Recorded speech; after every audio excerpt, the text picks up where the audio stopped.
बिस्मिल्लाहिर्रहमानिर्रहीम। इफ्तिखार अहमद आपको DNA के स्टूडियो से खुशामदीद कहता है। मेरे हमरा सलीम बुखारी साहब, PJ मीर साहब और जावेद इकबाल साहब तशरीफ़ रखते हैं। हमारे पास स्टोरीज़ हैं, बात करेंगे उस पर। उससे पहले कि मैं स्टोरीज़ की तरफ जाऊँ, मुझे आपसे एक बात शेयर करनी है कि इस बात के इम्कानात पाए जा रहे हैं कि PTI जो है लाहौर में लॉर्ड मेयर के लिए डॉक्टर यास्मीन राशिद को अपना उम्मीदवार बनाने की कोशिश कर रही हैं।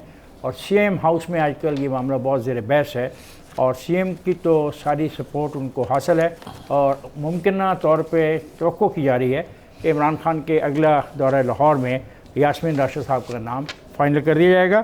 और दूसरी ख़बर आप लोगों के लिए है, तैयारी कीजिए, बिजली के यूनिट में 3.12 रुपये फ़ी यूनिट इजाफे के लिए सिफारिश कर दी गई है। जी बुखारी साहब।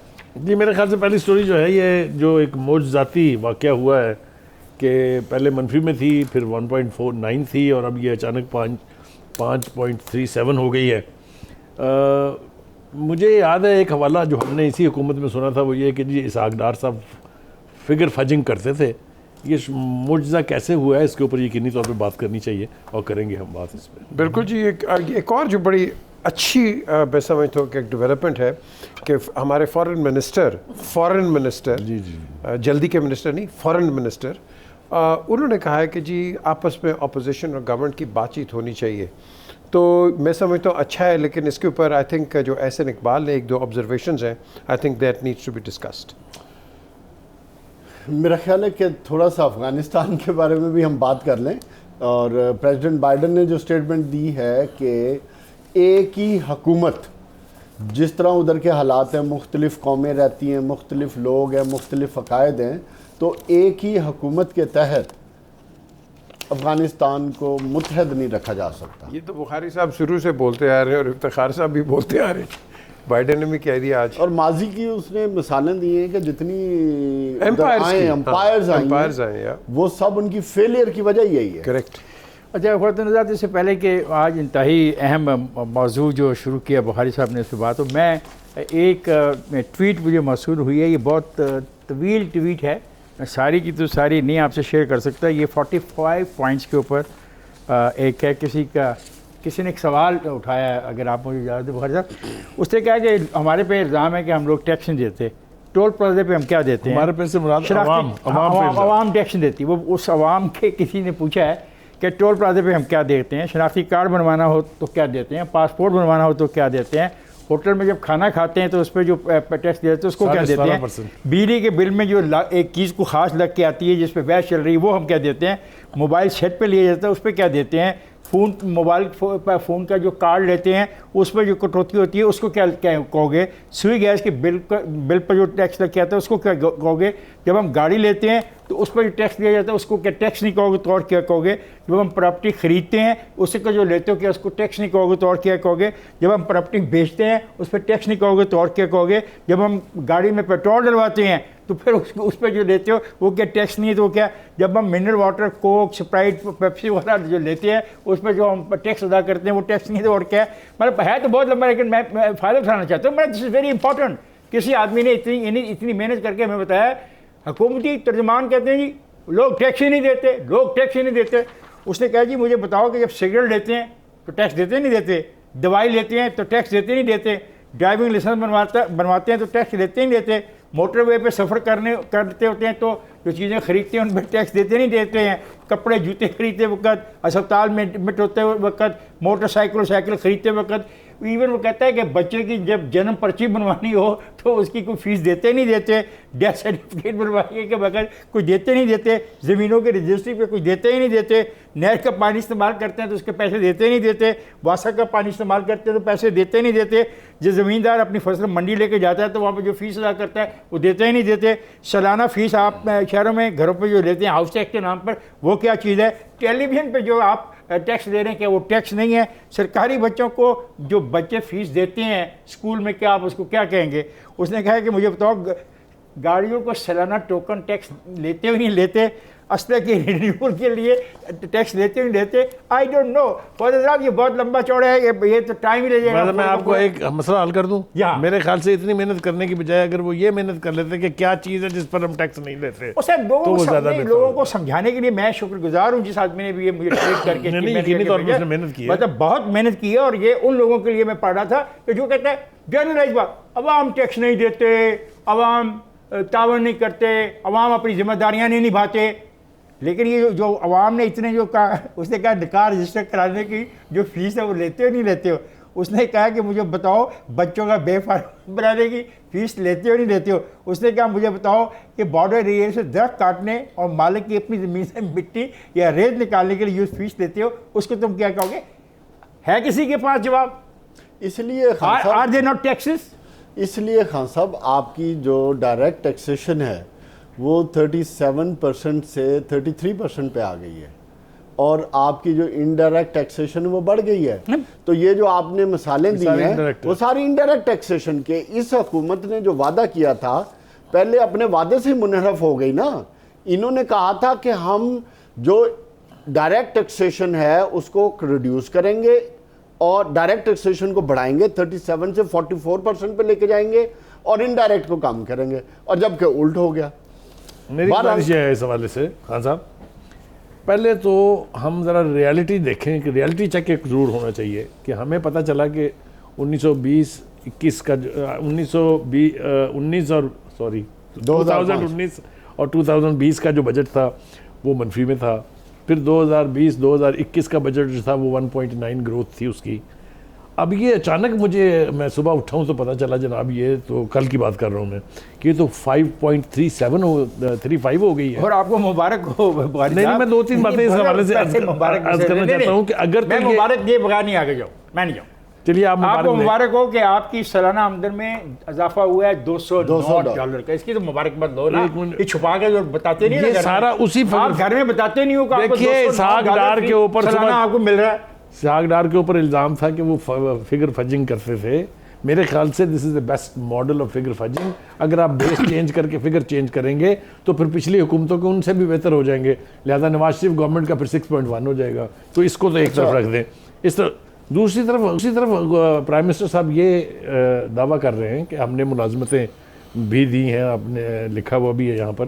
तो मुलाजमतें देने के हवाले से पहला बयान तो फवाद चौधरी साहब का था कि जी हुकूमत का काम नहीं होता फेडरल हुकूमत का मुलाजमतें देना, बल्कि कुछ सेक्टर को तो उन्होंने मशवरा भी दिया था, आपको याद होगा कि भाई अपने जॉब ढूंढ लें, ये सेक्टर तो बंद होने वाला है। सच इसके बाद प्राइम मिनिस्टर साहब ने इसकी तस्दीक करते हुए कहा कि यस ये प्राइवेट सेक्टर का काम है, हमारा काम नहीं है मुलाजमतें देना। तो फिर ये क्लेम क्यों किया जा रहा है, ये दावा क्यों किया जा रहा है? दूसरी बात यह है कि आसमान से कीमतें बातें कर रही हैं, सुबह से शाम तक मातम नोहा मरसिया पड़ा जा रहा है कि जो आम आदमी है उसके बस से बाहर जा रही हैं चीज़ें, और हर तीसरे हफ्ते एक नया मिनी बजट पेश हो रहा है। अभी तो वो पास करके जो हटे थे, हमने कहा शायद बाकी के अरसे के लिए यही है, लेकिन फिर आज आप देख ले बिजली की कीमत जो है फिर बढ़ गई है। अभी आपको सांस नहीं आएगा, हफ्ते के बाद पता चलेगा पेट्रोल की कीमत फिर बढ़ गई है। तो ये हो क्या रहा है, ये करने क्या वाले हैं, क्या सारी खेल क्या है? ये सब पहले बताओ बेस क्या होता है, क्योंकि लफ्ज़ इस्तेमाल किया है बेस। वो बेस क्या होती है? अच्छा, बेस का मतलब ये है कि दुनिया में हर चीज़ डॉक्यूमेंटेड है, हर चीज़ के फिगर्स कैलकुलेटेड हैं। पाकिस्तान में चूंकि अल्हम्दुलिल्लाह ऐसा कोई निज़ाम नहीं है कि आपको एग्जैक्ट कैलकुलेशंस तो फिर ये बेस का लफ्ज़ क्यों इस्तेमाल किया? बेस इन्होंने इस्तेमाल की कि जो आपकी जीडीपी ग्रोथ में दो चीज़ों को कैलकुलेट किया जाता है, कि आपकी पर कैपिटल इनकम को और आपकी पॉपुलेशन को। तो 2005-6 को बेस बना के 2005 जो उसकी पॉपुलेशन थी जी, अच्छा, उसके हिसाब से कैलकुलेशन लेके आप 18 करोड़ के करीब थी ना। 1.5 महीना पहले आपकी जो फिगर था वो 3.94% ग्रोथ आ रही थी। तो ये पिछले महीने 2 महीनों में इन्होंने प्लानिंग की कि आने वाले वक्त में, चूंकि अब इलेक्शन ईयर है, हमें अच्छी रोजी पिक्चर दिखानी है अवाम को और दुनिया को बताना है कि हम तो बहुत ज़्यादा ग्रो कर रहे हैं, हमारी तो इकोनॉमी बहुत अच्छी है, और दुनिया ब्लूमबर्ग से लेके इकोनॉमिस्ट हर इंटरनेशनली हमें एक्नॉलेज किया जा रहा है। तो उन्होंने फर्स्ट टाइम आफ्टर 13 ईयर्स के बाद उन्होंने बेस चेंज कर दी। बेस को 10 साल के बाद 2005-6 से उठा के बेस को 2015-16 पे ले गए। अच्छा, जब 2015-16 पे ले जाते हैं तो सारे फिगर्स चेंज हो जाते हैं। जो आपकी इंडस्ट्रियल ग्रोथ, जो सबसे इंपॉर्टेंट जिस चीज के ऊपर जिसने सारे फिगर्स को हिला दिया, वो थी आपकी इंडस्ट्री की ग्रोथ। वो एकदम डबल डिजिट में चली गई।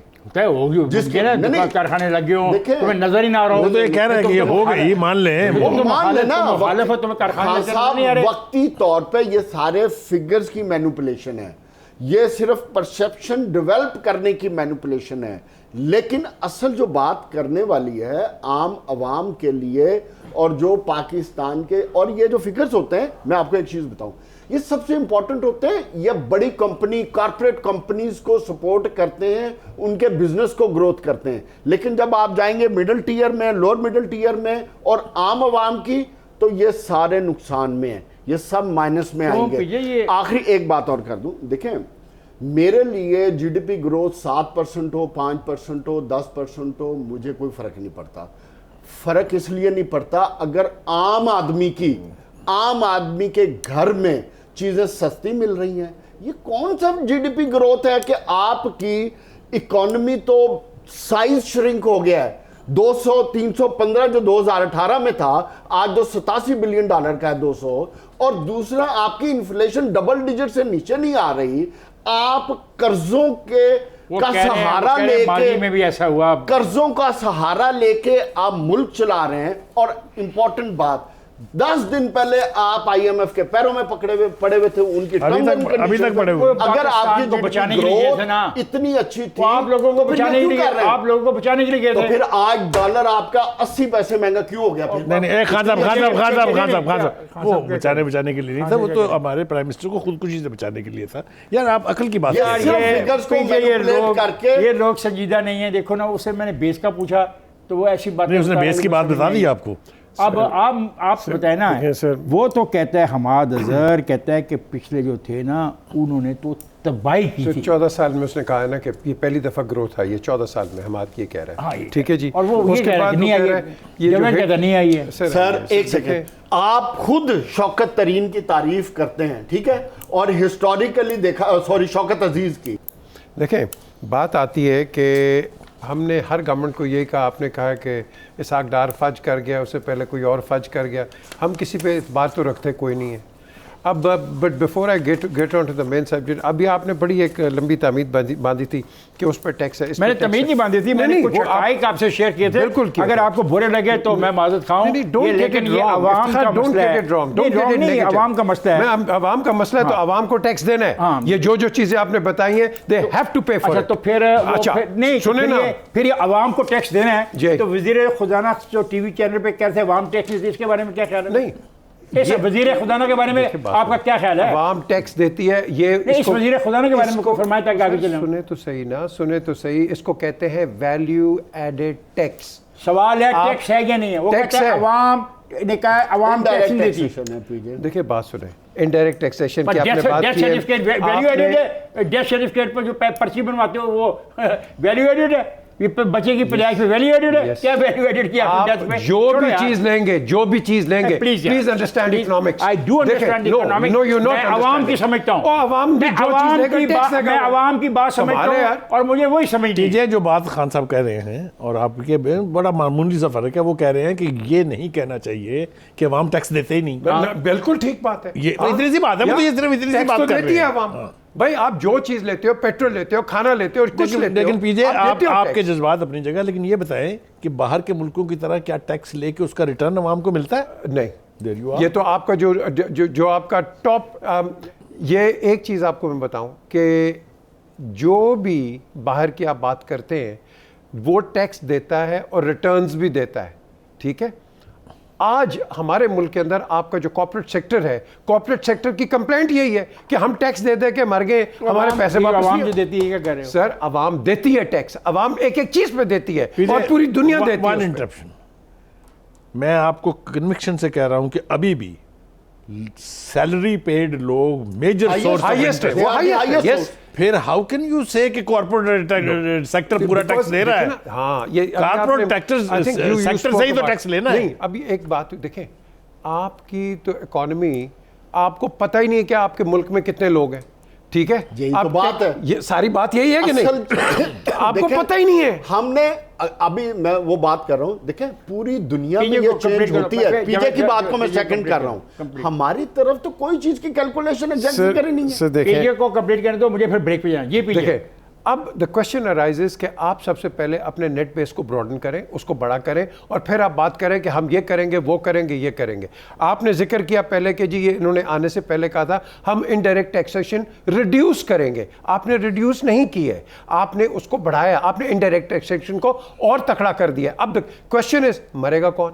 आम आदमी, गरीब आदमी मरेगा ना। That's what he was saying. No, exactly. Now what we need to do is to get it right. देखो this government जो भी इसका टेन्योर है, अल्लाह इसको अब रखे 10 रखे 50 साल, हमें तो चाहिए जिस तरह इफ्तिखार ने पहले बात किया, we don't care who comes into power, we care कि एक आम आदमी को ये रिलीफ 50 साल वाली बात आपने सीरियसली तो नहीं कर दी कहीं? सांस मेरा रुक गया। आप 2 साल कह लें, यस तो कोई बात नहीं, मैं जी, जी। It's a fun. No, on a lighter note, I I know, just said. I know. So the question here arises कि what are we going to do about it? हम किसी चीज़ पे यूनिटी में बैठते नहीं हैं। देखो ना, अब जिस तरह ब्रेक शुरू में इफ्तिखार ने जब अपना प्रोलोग दिया है, उसके अंदर शाह महमूद ने कहा है हाँ जी बैठना चाहिए। यार ये तो आपको 3 साल पहले बैठना चाहिए था। आप इकोनॉमी पे भी बात करते हैं, हैं, शाह महमूद पे भी आते हैं। ब्रेक में चलो, Sure, please do. आपने please do. आपने इस पे और कोई फिक्र कहना तो कह लें। नहीं, go ahead, go ahead. के ये जो बिल्कुल बेस जो बढ़ा दी, और ये बिल्कुल मुबारक हो आपको भी, आप भी अपने घर वालों से छुपा रहे हैं। $209 सालाना आपकी तनख्वाह बढ़ी और आप भी अपने घर वालों को नहीं बता रहे। ये theory ये जो तीनों बंदे बैठे हुए हैं इस टेबल के ऊपर, मैं तो खैर इससे फिगर से इत्तेफाक नहीं करता, ये इत्तेफाक कर चुके हैं। नहीं, और ये कहते हैं कि $209 सालाना इनकी आमदन बढ़ गई है। इसका मतलब इनकी नहीं बढ़ी, ये इस कैमरामैन की भी बढ़ गई है, वो जो दूसरा कैमरामैन है उसकी भी बढ़ गई है। ये जो पीछे बैठे रिकॉर्डिंग कर रहे हैं और सोचते रहते हैं, इनको मुबारक हो, $209 सालाना। कैमरामैन कह रहा मेरी नहीं बढ़ी, सालाना इनकी आमदन बढ़ गई और इनको पता नहीं लगा। और ख्वातीन मैं जा रहा हूँ ब्रेक पर, जब ब्रेक से वापस आऊँगा तो गुफ्तगू का सिलसिला आगे जारी रखेंगे। जाएगा नहीं, हमारे साथ रहेगा।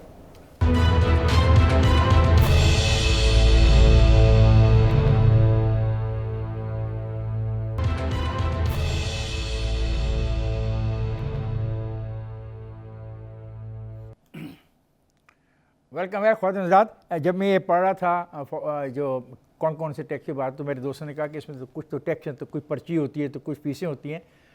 मेरे नज़दीक कोई पर्ची, कोई फ़ीस जो सरकार का कोई महकमा मुझसे लेता है, मैं तो उसको टैक्स समझता हूँ। मुमकिन है मैं इतना पढ़ा लिखा नहीं हूँ ना, इसलिए मुमकिन है मुझे सारी बात समझना। तो खान साहब 6300 अरब फिर टैक्स कहाँ से कलेक्ट होता है? ये इसी तरह कलेक्ट होता अच्छा है? मुझे एक बात बताओ ताकि हम आगे चलें। अच्छा, मुझसे आप बार बार एक क्वेश्चन कर रहे थे, क्यों ना करूं भाई? बेस चेंज, हाँ, बेस हाँ, चेंज। हाँ। देखिए खान साहब, ये सिर्फ इकोनॉमिस्ट के लिए है और ये अवाम को सिर्फ रोजी पिक्चर दिखाने के लिए फिगर्स को आगे पीछे किया जाता है।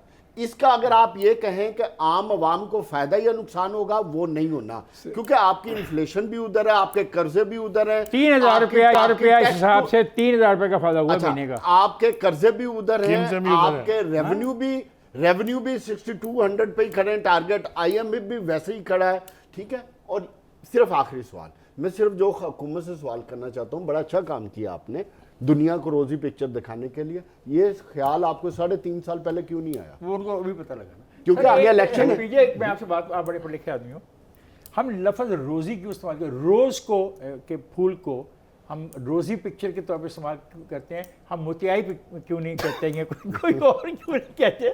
इसकी क्या रीज़न है? ये रोज़ी जो है ना, ये रोज़ी आपको हर जगह, कोई रोज़ी खाने को कहता है, कोई रोज़ी पिक्चर दिखाता है। ये गिमिक्री। देखिए आपने बेस की बात की है, बेस जो होता है, जो जावेद ने बताया, देखिए बेस होता है जो आपका जो होता है ना कॉरेस्पॉन्डिंग ईयर, उसकी जो रेट ऑफ इन्फ्लेशन होती है उसको आप अच्छा, हम कहते हो next go to the next, जिस पे आप बहुत तारीफ कर रहे थे शाह महमूद कुरैशी साहब की कि उन्होंने दावत दे दी। ऐसा नहीं हुआ। पीजे बुखारी साहब और जावेद साहब, हुआ ऐसे कि पाकिस्तान मुस्लिम लीग नून के एक रुकन है महमूद उल हसन, उन्होंने सेनेट में 2 नए सूबा बिल पेश कर दिए। प्राइवेट मेंबर डे पे आप बिल पेश कर सकते हैं, एक निजी बिल पेश कर दिया। उन्होंने कहा कि बना दिया जाए। अब ये बात शाह महमूद कुरैशी के लिए तो नाकाबिल कबूल है, क्योंकि वो समझते हैं ये ठेका तो उन्होंने लिया हुआ है इस नारे को, स्लोगन का। और बड़े मज़े की बात है कि 2012 में पंजाब प्रोविशनल असेंबली ने नेशनल असेंबली ये जो है तहरीक पहली दफ़ा आई थी कि पंजाब के बारे में कि भी इसमें क्या सूबा बनना चाहिए नहीं आई। फिर 2013 के इलेक्शन में पाकिस्तान पीपल्स पार्टी ने कोशिश की थी कि जो ये इलाका है यहाँ पे वोटर्स को अपनी तरफ लाने के लिए अटैक करने के ये नाराज़ गया। फिर 2018 में पाकिस्तान तहरीक-ए-इंसाफ ने प्रॉमिस किया to create a new province in South Punjab within the first 100 days. जी, तो वो 100 डेज में कर नहीं सके। वो कहते हैं कि ये हमने वहाँ पे वो बना दिए हैं, कोई 2 इदारे बना दिए हैं, कुछ जो सरकारी मुलाजिम बावलपुर में एक मुल्तान में सेक्रेटरिएट बना दिया। सेक्रेटरिएट बना दिए हैं। अब जो ये राना महमूद अल हसन की जो सेनेट में प्राइवेट मेंबर पर ये बिल है, जो प्राइवेट बिल, इसकी वजह से उन्होंने दावत दी। अब आपका जो सवाल जो आपने पॉइंट आउट किया, ऐसा ने कहा कि शाह महमूद साहब आप किस हैसियत में दावत दे रहे हैं, ये दावत तो आनी चाहिए पार्टी जो आपकी है PTI की सरबराह, उसकी तो चाहिए। ये है इशू। अब आप अपने अपने ख्यालात का इज़हार खुल के करें, मैं तो सिर्फ आपको लीड कर रहा था। पहली बात तो यह है कि देखने वाली बात यह है कि पंजाब में सूबे बनाने की ख्वाहिश पैदा कैसे हुई है। पहले नहीं कंप्लीट हो। नहीं, मैं इसकी जस्टिफिकेशन देता हूँ आपको। देखिए, फॉर सेवरल ईयर्स, ख़ासतौर से पीपल्स पार्टी के दौर में भी और उसके बाद भी, पंजाब एक ख़ास पार्टी की हब रहा है। चूँकि जो भी पंजाब से जीतता है वो सेंटर में हुकूमत बनाता है। ये आज की बात नहीं है। भुट्टो साहब ने भी हुकूमत इसीलिए बनाई थी कि पंजाब में सबसे ज़्यादा सीटें थी। उसके बाद ये नवाज शरीफ से भी हुकूमत बनाई थी, बेनज़ीर ने भी हुकूमत, नवाज शरीफ ने तो हुकूमतें बनाई थी, बेनज़ीर ने भी 2 हुकूमतें बनाई थी। सिर्फ बेस क्या थी? पंजाब, क्योंकि यहाँ पर बाकी 3 सूबों के मुकाबले में ऑलमोस्ट उतनी ही सीटें सिर्फ एक सूबे की हैं। तो इसलिए फ़ैसला किया, द पावर दैट भी, मैं हाई मोहतात लफ्ज़ इस्तेमाल कर रहा हूँ, कि इस पंजाब को पहले तो हिस्से बखरों में तकसीम किया जाए। पहले यहाँ पर हुआ बहावलपुर सूबा, जो कि कभी अच्छे वक्तों में सूबा था, फिर हुआ सराइकी सूबा, फिर हुआ जनूबी पंजाब सूबा। ये दरफुंतरियाँ जो हैं ये कोई बहुत ज़्यादा पुरानी नहीं है, ये बड़ी हाल की हैं। तो एक तो इसकी वजह आपको समझ आ जानी चाहिए कि सूबा क्यों बनाना है। अब आ जाइए जनाब कि वो जो दावा किया गया था, आपने तो 100 दिन 10 दिन ऐड कर दिए उसमें, उनका था 90 दिन में बना देंगे। देखिए, सूबा बनाने के लिए जो रिक्वायरमेंट्स हैं, पहली बात तो ये कि इसकी कॉन्स्टिट्यूशनल रिक्वायरमेंट है कि एक पंजाब असेंबली और फिर सेंटर की कौमी असेंबली इसकी अप्रूवल दे, एक बात। दूसरी बात यह है कि इसके लिए एक पूरा पैराफर्नीलिया तख्लीक किया जाता है। सूबे जो हैं वो एक सेक्रेटेरिएट का दफ्तर कायम करने से नहीं बनते हैं, उसके अपने बजट के आपको देखने पड़ेंगे कि क्या वो अफोर्डेबल बजट जनरेट करते हैं जो सस्टेन कर सके एक पूरे सूबे की हिरार्की को। ये सारे फैक्टर्स ऐसे थे कि सबको पता था कि ये नहीं बनना। ये जब ये दावा किया गया था और जब जनूबी पंजाब के जो रिप्रेजेंटेटिव थे उनको PTI में शामिल कराया गया था, तो ये यकीन दहानी कराई गई थी कि ये 90 दिन या 100 दिन में बन जाएगा। लेकिन ये ना बनना था, ना बना है और ना ही ये बनेगा। जो आज की तकरीर है उसके 2 अहम पहलू हैं। पहली बात तो ये कि एक फॉरेन मिनिस्टर जो है वो मुल्क के अंदर एक पॉलिटिकल नया रियलिटी बनाने के लिए is not the right person to speak. मैं आ रहा हूँ।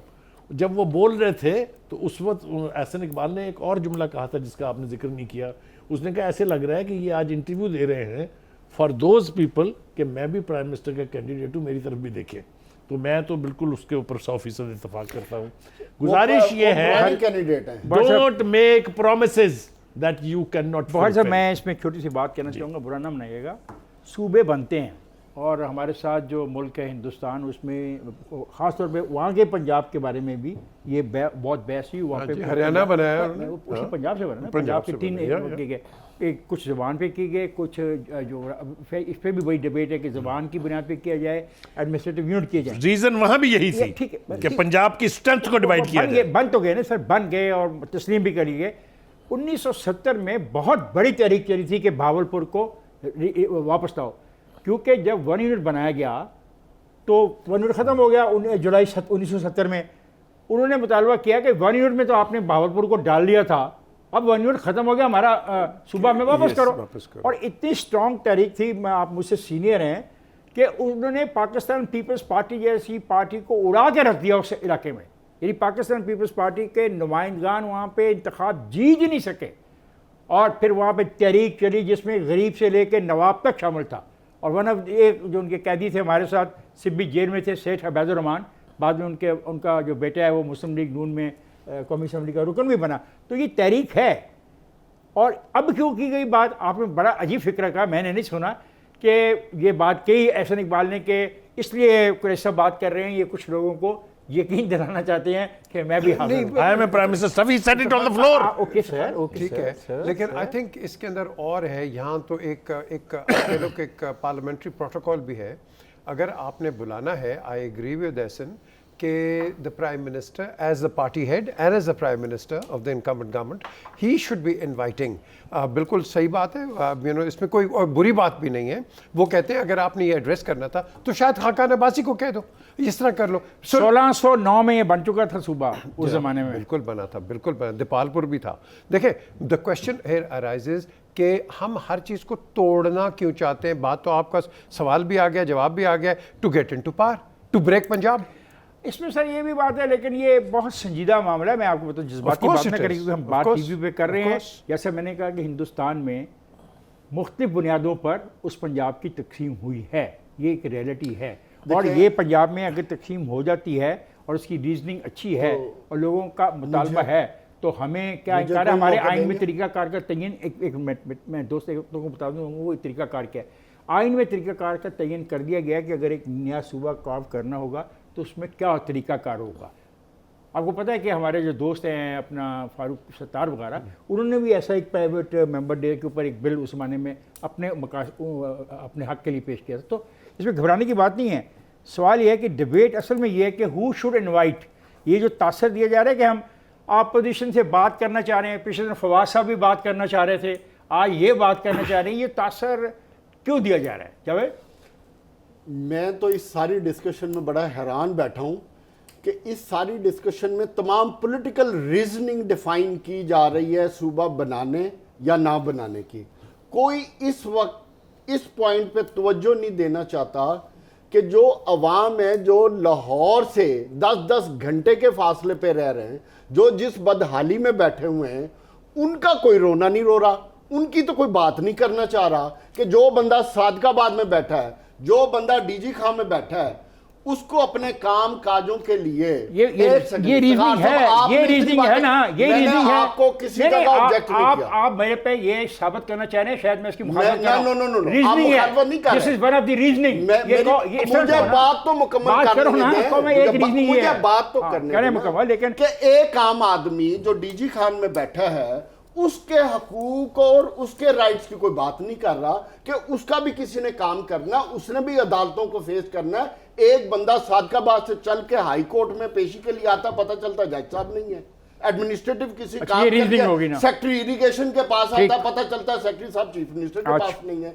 मेरा पॉइंट यह है कि खुदारा इसको पॉलिटिसाइज मत करें, सिर्फ अपनी पावर गेन्स के लिए इस इशू को यूज मत करें। आप क्या कर रहे हैं? मैं पावर की बात नहीं कर रहा, मैं अवाम की बात कर रहा हूं, अवाम के हकूक के लिए बात कर रहा हूं। जज्बाती ना, अवाम को हम हक देना चाहते हैं कि वो दफ्तर लाट साहब की बजाय इतना ट्रैवल करके ना आए और अपने मुकामी मसाइल को कई मुकामी तौर पे हल करें। आप ये कहते हो ना, ये सियासत नहीं है, ये हकीकी तौर पे उनका राइट है। पंजाब के या एरिया वाइज एडमिनिस्ट्रेटिवली सूबे बन जाएं और इसका मकसद हो कि सिर्फ जो उधर की आवाम है उसको फैसिलिटेट करना, उनकी डेवलपमेंट हो, उन लोगों को बेहतर रोजगार मिले। अगर ये चीजें हैं ऑब्जेक्टिव, तो इसके लिए सबको सपोर्ट करना चाहिए। वो क्या रहा, हमारी तमाम पॉलिटिकल पार्टी, पीटीआई ने इसको पॉलिटिकली इस्तेमाल किया, सबने, ठीक है, सबने इसको पॉलिटिकली इस्तेमाल किया। यही बदकिस्मती है और इस आवाम को ये समझना चाहिए। अच्छा, मैं आपको समझाना चाहता हूँ, आप बहुत अच्छे हैं, बहुत उस इलाके के रहने वाले हैं, मुझे आपके जज्बात का एहसास है, आई रिस्पेक्ट यू, और मैं पॉलिटिकल वर्कर रहा हूँ इस ज़माने में। उन लोगों को मसाइल का हल वहीं पे मिलना चाहिए। आप ही चाहते हो ना, दैट इज नोन एज, जो मिल नहीं रहा, सुन तो लो, that is known as administrative decision. आप शुक्रगुजार हो पीटीआई के, जिसने मुल्ता, अब आप मुझे बात करने देंगे, जैसे आपने कहा मुझे, मैं आपको बात नहीं करने दे रहा, मुझे बात जो एग्जिस्ट भी नहीं करता, जिसकी तरफ आप लेके जा रहे हैं, ये आप बाद में बताइए, लोगों को बताइएगा ना। मैंने तो वो बात करनी है जो पीटीआई ने मुझे बताई है। क्यों? पॉलिटिकल ने तो अपने पॉलिटिकल गेन्स के लिए यार स्टंटबाजी कर रहे हैं। उस बंदा पूछे शाह महमूद कुरैशी से, अगर तुम्हारी पार्टी इतनी मुखलिस थी तो इस प्राइम मिनिस्टर ने क्यों नहीं शहबाज शरीफ को खत लिखा, क्यों नहीं बिलावल भुट्टो को फोन किया कि हम इस अवाम का ख्याल करना चाहते हैं जो दूर दराज रहते हैं, अपने कामों के लिए इधर आते हैं, आए मिल बैठे हैं, कोई सलूशन निकाले। पीटीआई ने 100 दिनों में तो नहीं किया, लेकिन पीटीआई ने कुछ तो 3.5 साल में कर दिया किया ना। सुन तो लो क्या किया उन्होंने। जनूबी पंजाब के लिए सूबाई मुलाजमतों के लिए 32% कोटा और जनूबी पंजाब डिवीजन के लिए 35% तरक्याती बजट मुख्तस। अच्छा एक सेकंड, नहीं मैं फिर क्लियर कर दूं, जनूबी जाके फिगर चेक कर लें, जनूबी पंजाब के नाम पे सारा बजट डीजी खां में इस्तेमाल हो रहा है। कोई डिस्ट्रिक्ट भावनगर, बावलपुर, रहीम यार खान का जाके चेक करें, वीआईडी का सारा ड्रामेबाजी फनकारी हो रही है। और इमरान खान उधर बैठे खुश हो जाते हैं कि एक गरीब इलाके का उठ के गरीब के क्या डीजी खां अकेला गरीब है? तौसा अकेला गरीब शहर, बाकी साउथ पंजाब में कोई शहर नहीं है, उधर कोई नहीं लोग रहते हैं, उधर के अवाम क्या भेड़ बकरी है जिनको आप नहीं समझते। अगर चीफ मिनिस्टर उधर का एक बना दिया आपने जो अपने घर की बिजली तक नहीं लगवा सकता था, आपने बाकियों को साइड पे कर दिया। एक बहुत बड़ा क्वेश्चन होता है जब आप सूबों को तकसीम करते हैं, इसमें बहुत सारी चीज़ें तकसीम होती हैं, सिर्फ ये आबादी तकसीम नहीं होती, वसाइल भी होते हैं, सड़कें भी होती हैं, जो नहरें गुजर रही होती हैं, जो पटरियाँ गुजर रही होती हैं, जो वफाकी चीज़ होती है। ये बहुत डिबेटेबल चीज़ें हमें लर्न करना चाहिए। मैं आज जावेद का शुक्रिया अदा करता हूँ कि जावेद ने अपने इलाके का केस बड़ा तीखेपन से पेश किया, लेकिन जावेद वो बेचारे कोशिश तो कर रहे हैं और मुझे भी इजाज़त दे दो। इतना मैं हमारे इस वलवले से ज़रा खौफज़दा ही हो गया था कि मैंने टाइम लिमिट का ख्याल नहीं किया, मैं चला गया हूँ आगे वापस है। मैं मेरी इजाज़त है, ब्रेक ले ब्रेक। नहीं, शाह महमूद का शुक्रिया अदा करें जिसको 3.5 साल बाद आया, वो भी उसको ये नजर आ रहा है कि मेरी सियासी बिसात कर रहे हैं आप। फादर मैं जा रहा हूँ ब्रेक पे, जाएगा नहीं, हमारे साथ रहेगा।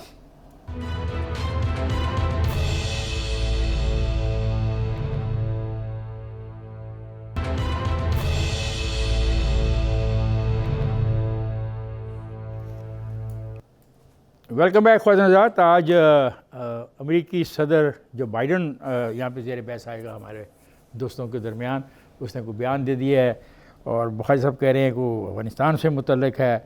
और अफ़गानिस्तान के मुतल्लिक़ अगर बात करूँ तो शेख रशीद ने भी कह दिया है कि ये जो लोग हैं ये जो दहशतगर्द हैं, मैं इनके साथ नहीं हूँ, मैं इनकी मुखालफत करता हूँ।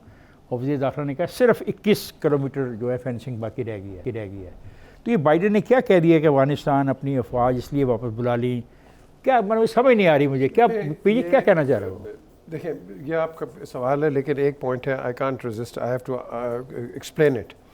हम जो सूबों की इधर बातें करते हैं, सूबों की, जो आपका सबसे बड़ा प्रॉब्लम है इस मुल्क के अंदर, आप 50 सूबे लेके आ जाए, आप एक सूबा लेके, आपकी इम्प्लीमेंटेशन ऑफ अथॉरिटी नहीं है। चल आगे ये ठीक है, simple. There is no governance, you want to say there is no governance, वे जो मर्जी कर लो, गवर्नेंस नहीं है। गवर्नेंस है, लोग काम नहीं करना चाहते। अथॉरिटी और गवर्नेंस एक ही चीज़ होती है। मैं अगर अफगानिस्तान शुरू कर दूं तो कोई देखिए, गुजारिश ये है कि मुझे बहुत खुशी है कि अमेरिकी सदर ने कई ट्रिलियन डॉलर जो है वो खर्च करके ये नतीजा अखज़ किया है कि ये अफ़गानिस्तान जो है वो एक हुकूमत के तहत नहीं रह सकता। बाबा ये तो तारीख़ है, ये तो सारी दुनिया को पता है, आपने क्या कमाल कर दिया आज ये फरमा के। देखिए वहाँ पर चूँकि ट्राइबल चीफ्टन सोसाइटी है, लिहाजा वहाँ जिसकी लाठी उसकी भैंस का अमल जो है आज से नहीं सदियों से जारी है और जारी रहेगा आने वाले वक्त में भी। इसलिए वहाँ कोशिश यही थी पाकिस्तान की भी कि जितनी तंजीमात वहाँ हैं, जितने ग्रुप्स हैं, उनको एक प्लेटफॉर्म पे लाके एक गवर्नमेंट ऑफ कंसेंसस बना दी जाए ताकि ये गवर्नेबल हो जाए। लेकिन जो बहुत इम्पॉर्टेंट बात है कि अमेरिकी सदर साहब जो हैं ये साबका अमेरिकी सदरों की तरह से सीखते उस वक्त हैं जब लाठी सर के ऊपर पड़ती है। वियतनाम में ये अमन लाने गए थे, जिस तरह वहाँ से भागे, वो नक्शे याद है पीछे जो हेलीकॉप्टरों से बगैर पेंटों के बगैर जूतों के लटके हुए भागे। पेंटियों में चड्डियों में ही नोज द हिस्ट्री। चड्डी में है, मतलब आप तो ये नंगे जा रहे आगे सुन ले सर। पेंटियों में पहनी वेपन ऑफ मैस डिस्ट्रक्शन ढूंढने गए थे इराक में, वहाँ से जूतियाँ खा के निकले, उसके बाद वही इनका कर दिया। ब्लेयर ने अपोलोजाइज। उसकी बेसिक वजह यह है कि अमेरिकन हमेशा जंग में घुस जाते हैं किसी एग्जिट स्ट्रेटजी के बगैर, लिहाजा उन्हें ये पता ही नहीं होता कि इसमें से अब निकलना कैसे है। Last but not the least, जो दो बातें मैं और करना चाहता हूँ वो ये है कि अफ़गानिस्तान की सूरत हाल से पाकिस्तान का बड़ा गहरा ताल्लुक़ है, हमें परेशानी है। वहाँ से जो कुछ हमारे साथ हो रहा है वो आपके सबके सामने है। तालिबान ने हुकूमत में आते ही ये बयान दिया था कि किसी भी फोर्स को, किसी भी ग्रुप को पाकिस्तान के ख़िलाफ़ इस्तेमाल करने की इजाज़त नहीं दी जाएगी। टीटीपी ने यहाँ पर 16 ऑपरेशंस किए हैं और उसमें जानों का ज़िया हुआ है। हम खोस्त में उनसे खुफिया मुज़ाकरात कर रहे थे, उसका नतीजा अगर ये है कि मेरे यहाँ लाहौर तक रीच हो जाएगी, क्योंकि अगर मुझे इंटीरियर मिनिस्टर का एतबार करना है कि ये टीटीपी ने जिम्मेदारी इसकी ले ली है, तो फिर खुदा ही हमारा हाफिज़ है। मैं कहना ये चाहता हूँ कि हमें अमेरिका को खुश करने के लिए पॉलिसी नहीं बनानी चाहिए अफगानिस्तान के हवाले से। हमारे अपने इंटरेस्ट जो हैं उनको चाहिए कि वो हमें गवर्न करें। टाइम का ख्याल रखना। बाइडन ने बड़ी सीधी बात की है। उसने कहा देखें, हम इधर इकोनॉमिकली ड्रेन आउट हो रहे थे, वीकली हमारा $1 बिलियन खर्च हो रहा था, तो हमारे पास इसके अलावा कोई और ऑप्शन नहीं था, क्योंकि वो एक ऐसी सोसाइटी है जिसको कोई भी हुकूमत रूल नहीं कर सकती और कोई भी इनको डिक्टेट नहीं कर सकती। और आपने बिल्कुल ठीक कहा कि इनको इतने $1 ट्रिलियन खर्च करने के बाद याद आई। और शेख रशीद साहब वाली जो इंपॉर्टेंट बात है अफगानिस्तान के हवाले से, उन्होंने कहा जी कि अभी भी हमारे मुज़ाकरात चल रहे हैं। अभी भी ये बात उन्होंने आज सुबह कंफर्म की है। इंपॉर्टेंट चीज़ क्या है कि वो जो टर्म्स एंड कंडीशन डिफाइन करना चाह रहे हैं, पाकिस्तान उन टर्म्स एंड कंडीशन पे नहीं आ रहा। और पाकिस्तान के इंटरेस्ट सिर्फ अकेले अफगानिस्तान से नहीं है, इस पूरे रीजन के इंटरेस्ट अफगानिस्तान के जुड़े हुए हैं। और जब तक जो हम कल बात कर रहे थे रशिया और ईरान वाली, एक बात याद रखें कि जो हम बात इस्टेब्लिश कर रहे हैं कि जो रीजन की फोर्सेस हैं, जब तक वो इकट्ठी होके अफगानिस्तान को सपोर्ट नहीं करेंगी, अफगानिस्तान को इकोनॉमिकली सपोर्ट नहीं करेंगी, उस वक्त तक ये रीजन स्टेबल नहीं होगा और ना ही अफगानिस्तान। एक जुमला मैं कह दूं अगर उससे पहले, वो ये कि जो केपीके का चीफ है उसने ये कहा है कि टीटीपी IS खरासान से भी ज्यादा बड़ा खतरा है। खतरा था, खतरा रहेगा। ये ज़ेरे बहस नहीं, ये साइड इशू तो है ये, लेकिन इशू असल में जो बाइडन ने कहा, और इसने बिल्कुल ठीक कहा, उसने जो बाइडन जब प्रेस कॉन्फ्रेंस कर रहा था उसने कहा कि अगर आपको लगता है कि कोई भी अफगानिस्तान को एक ही हुकूमत के तहत मुत्तहिद करने के काबिल है तो आप हाथ उठाएं। और कोई भी नहीं था। He was addressing उसने कहा ये एक ठोस वजह है कि वो सल्तनत का कब्रिस्तान रहा है। This is his point of view. What you want to say about it? आपने जवाब ही दे दिया। मैंने नहीं जवाब दिया। देखिए, अब वो कहता है कि उसने एक देखें ना, उससे तो हमें पॉइंट ऑफ व्यू बताया। Do you agree with him in totality? और आप ये पख्तून भी रहते हैं, उज़्बेक भी रहते हैं, ताजिक भी रहते हैं, हज़ारा भी रहते हैं, क्या हम उनको इग्नोर कर दें? जो अमेरिकन फोर्सेस वापस गई हैं, खत्म, हमें पता लगे। No, majority of them Biden के खिलाफ थे कि ये you have made a wrong decision, उसको जस्टिफाई कर रहे हैं। My question is simple. नहीं, मेरा क्वेश्चन बड़ा सिंपल है। अफगानिस्तान को एक हुकूमत वाले मुद्दत करना मुमकिन नहीं। This is the statement of the president of United States of America. If you agree with him, give your logic and argument. और याद रखिए कि वहाँ पे सिर्फ पख्तून ही नहीं बसते। बस मैंने ये कहना था। आगे चलो। देखिए, वहाँ सारे यहाँ रहते थे, उज़्बेक भी रहते थे, ताजिक भी रहते थे, किर्गिज़ भी रहते थे, सब रहते थे उस एरिया के अंदर, सब रहते थे। द क्वेश्चन इज़ कि आपकी हिस्ट्री आपको क्या सिखाती है? आप 1526 से हिस्ट्री को ले लें, उससे पहले भी ले लें, कि आपकी हिस्ट्री यही सिखाती है कि वो ट्राइबल बेल्ट है और वो फ्यूडल बेल्ट है और उसके अंदर might only rules, might is right. So basically America, अंग्रेज भी आए, अंग्रेजों का हाल आपने देख लिया। 3 सुपर पावर्स करें क्या? मतलब क्या करें? No government. देखें, नो गवर्नमेंट आएगी वहाँ एक ही तरीके से आएगी जब तक कि ये टेबल पे सही इंसान के बच्चे नहीं बनेंगे। अगर ये इंसान के बच्चे नहीं बनेंगे, औरतों का ख्याल नहीं करेंगे, उनको फ्रीडम नहीं देंगे, एजुकेशन, फॉरेन सोल्यूशन इम्पोज नहीं हो सकता, नहीं हो सकता। ये तो तय हो गया ना जी, ये बात हो। अब ये तय हो गया ना। अब वो कहते हैं कि जो जमानत इसने इन लोगों ने हमको दी थी दोहा में, उस पर ये अमल क्यों नहीं करते? देखें, दोहा को आप छोड़ देना, दोहा के अंदर तो हर किस्म की डिफरेंसेस आ गए जो कि ये लोग बताते नहीं हैं। ब्रिटिश फॉरेन सेक्रेटरी वहाँ डिसएग्री करके चला गया था। द क्वेश्चन इज, अंग्रेज जिसको मैं ब्रिटेन कहता हूँ, वो कभी भी एक्सेप्ट नहीं कर रहा था कि आप इसको विड्रॉ करो। आपने विड्रॉल कर दिया कि ये $1 बिलियन आपका जा रहा है। हो गया ना। No, what next? देखिए ना, what next, we go for next. What, how you go for next is by putting pressure on them. That's the only way through. और अगर आप समझते हैं कि हमारे पे प्रेशर डाल के वहाँ हमारे कंधे पे गोली चलाएंगे, आई थिंक अब नहीं चलेगा। एक बात नहीं चलेगा। ये डू मोर वाली जो बात है ना, Do more है नहीं यार, नहीं, what is next और do more शायद में इसमें फर्क छुपा है। हुआ है सर, do आप more। थोड़ा सा इसे स्ट्रेटेजिकली थोड़ा सा बड़ी पिक्चर हो, बड़ी नहीं, इसके पिक्चर अंदर है देखो ना। do more वाली ये बात। सिर्फ बात डू मोर इसलिए है कि अफगानिस्तान के इंटरेस्ट पूरे रीजन के इंटरेस्ट हैं, और अमेरिका कैसे इस रीजन को स्टेबलाइज होने देगा। फौजन साहब, मैं जा रहा हूँ ब्रेक पर, जाएगा साथ रहेगा।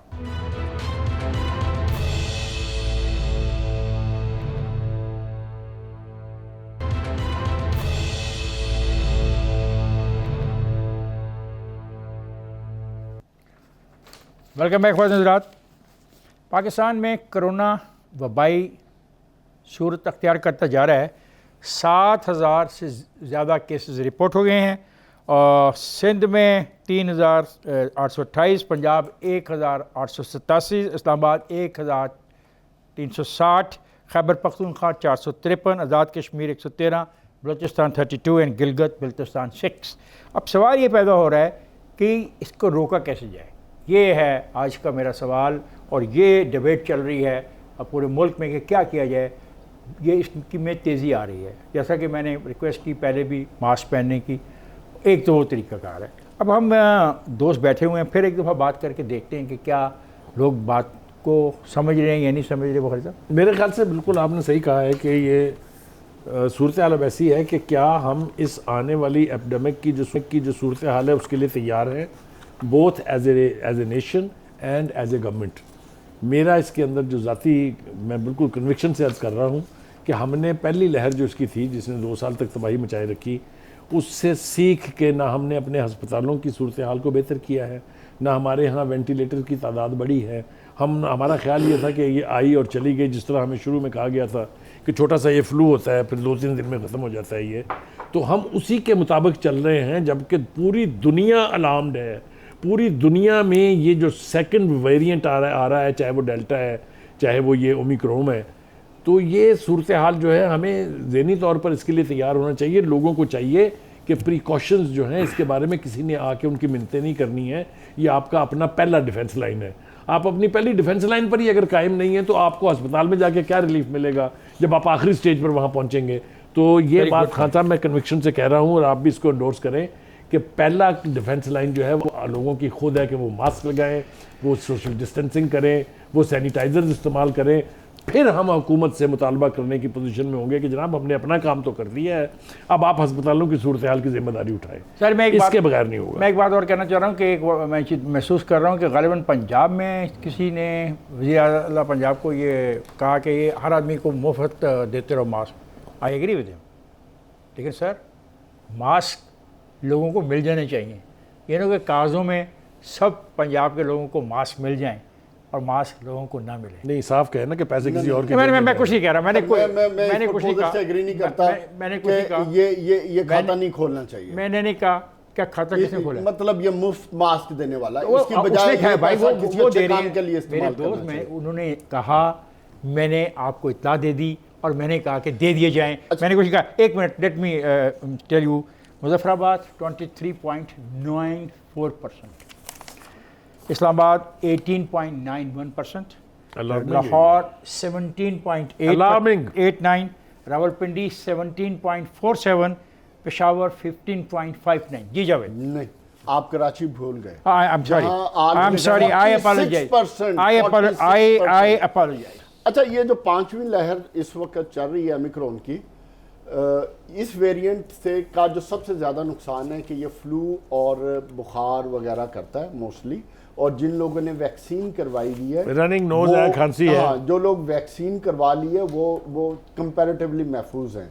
तो पहली चीज़ इसमें इंपॉर्टेंट चीज़ जो बुखारी साहब और इफ्तिकार साहब बात कर रहे थे, हमें जो हिफाजती तदाबीर हैं, जो फर्स्ट लाइन ऑफ डिफेंस है, उसको स्ट्रिक्टली फॉलो करना चाहिए। और दूसरी इंपॉर्टेंट चीज़, जिन लोगों ने वैक्सीन नहीं करवाई, वो तो मैं रिक्वेस्ट करूंगा कि प्लीज ये रिस्क मत लें, ये छोड़ दें कि दुनिया क्या कहती है, लोग क्या कहते हैं, मल्लेदार क्या कहते हैं कि इसमें चिप है या क्या, इस ड्रामेबाजी से निकल आए। आप वैक्सीन करवाएं, क्योंकि यही एक आपका सेकंड लाइन ऑफ डिफेंस है। अदरवाइज आप आने वाला हो सकता है कोई नया वेरिएंट आ जाए, उस वेरिएंट से फिर कैसे महफूज होंगे, क्योंकि ये इतना तेज़ी से स्प्रेड कर रहा है कि मेरा ख्याल है जब से कोरोना आया है इतनी परसेंटेज कभी भी नहीं आई थी। जी पीजे अब इन दोनों ने बात कर दी, I think that's good enough. You want to add something? No, no, I don't want to एक add तो उसने कहा कि मास्क पहने, सोशल डिस्टेंस का ख्याल रखें, और ये बात बड़ी बुनियादी है कि जब तक घर से ही हम तैयारी नहीं करेंगे तो हॉस्पिटल का तो मसला बाद में, ऑक्सीजन बाद में आती है, बेड बाद में आते हैं, वहाँ पे स्टाफ बाद में आते हैं। You want to add something? No, that's good enough. मैं फिर आपका टाइम ले लूँ जरा? आप ले। मेरे ख्याल से वॉर फुटिंग के ऊपर गवर्नमेंट को काम करने की ज़रूरत है। ये अंदाज़ा लगा लेना कि शायद ये लहर आराम से निकल जाएगी, ये बहुत बेवकूफ़ों वाली बात है। अस्पतालों की सूरत हाल को बेहतर करें। ऑक्सीजन की प्रोडक्शन के बारे में प्राइम मिनिस्टर साहब ने जिम्मेदारी के साथ कहा था कि इसको हम डबल करेंगे, वो डबल हो गई है नहीं हो गई है? हॉस्पिटल्स में नए वेंटिलेटर्स आ गए हैं नहीं आ गए हैं? प्राइवेट सेक्टर पूरी तरह से इन्वॉल्व है या नहीं है? ये सारी चीज़ें जो है इस पर गौर करने की नहीं, गौर करने के अलावा हुकूमत को दोबारा सोचना चाहिए। जो इस वक्त जो स्मार्ट लॉकडाउन और जो पॉलिसीज अडॉप्ट कर रही है, इनको रीवैल्यूएट करें। हाँ, they should not wait because figure are going so high, और जिस स्पीड के ऊपर जा रहे हैं वो अल्लाह खैर करे, आने वाले वक्त में बड़े अलार्मिंग फिगर्स हैं ये। तो हुकूमत को थोड़ा सा मेरा ख्याल है कि स्ट्रिक्टली इन चीज़ों पे इम्प्लीमेंटेशन की तरफ जाना चाहिए। जो वो पॉलिसी बनाते हैं हुकूमती अदारों को और एडमिनिस्ट्रेटिव उसको इम्प्लीमेंट करो। ख़वातीन जो कुछ भी हम समझते हैं या हमारा इल्म है या हम तजवीज़ कर सकते हैं, हमने उस पर अपने ख्यालात का इज़हार किया। अल्लाह ताला हम सबको हर किस्म की वबा से महफूज रखे। हमारे आज के प्रोग्राम का वक्त ख़त्म होता है। मुझे और मेरे साथियों को इजाज़त दीजिए। खुदा हाफिज़।